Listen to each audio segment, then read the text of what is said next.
So I've definitely been gone for a little bit from my YouTube, and that's because I've been genuinely conflicted internally about what message to continue sending out into the world. Because regardless of if 20 or 200 or 2,000 people see my videos, it's just, I feel like the ripple effect is a very real thing, so I want to be super intentional about what I actually send into the world, because some people are genuinely listening.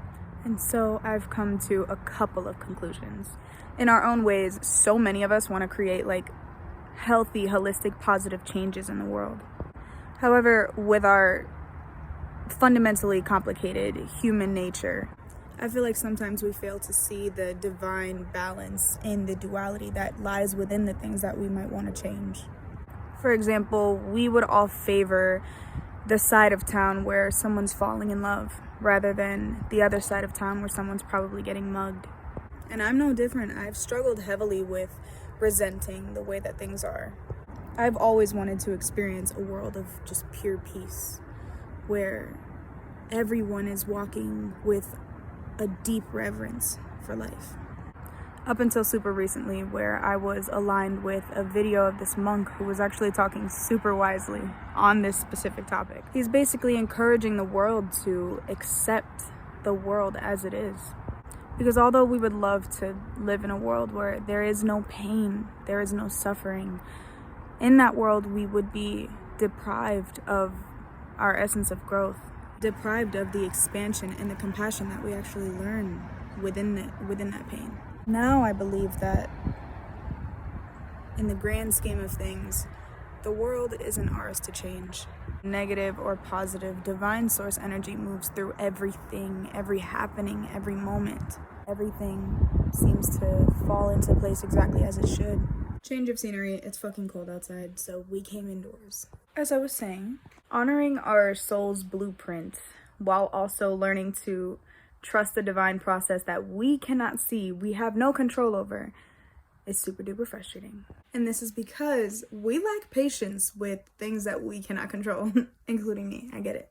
The grief and loss, the agony of war, the emptiness of greed, the fear soaked in the worries of what could be. All of the heaviness in these feelings are valid and must be felt.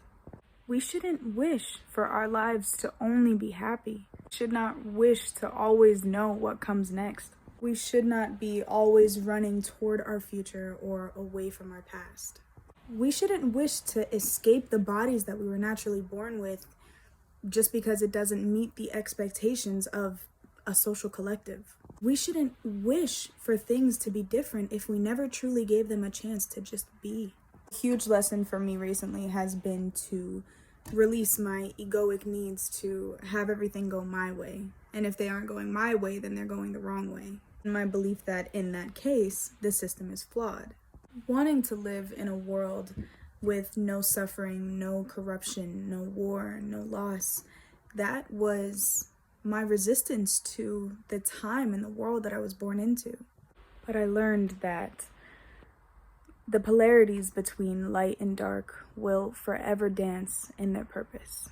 And what gives me freedom is knowing that I can choose which side I'm dancing on. And I've been learning to allow my shadow side, meaning the parts of myself I deem unworthy, unfit, unlovable, I'm allowing those to have time in the warmth of me, of my presence, of my acknowledgement.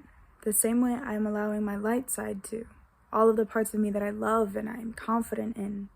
I will always consciously choose to plant seeds of awareness and create ripples of love everywhere I go with everyone I meet.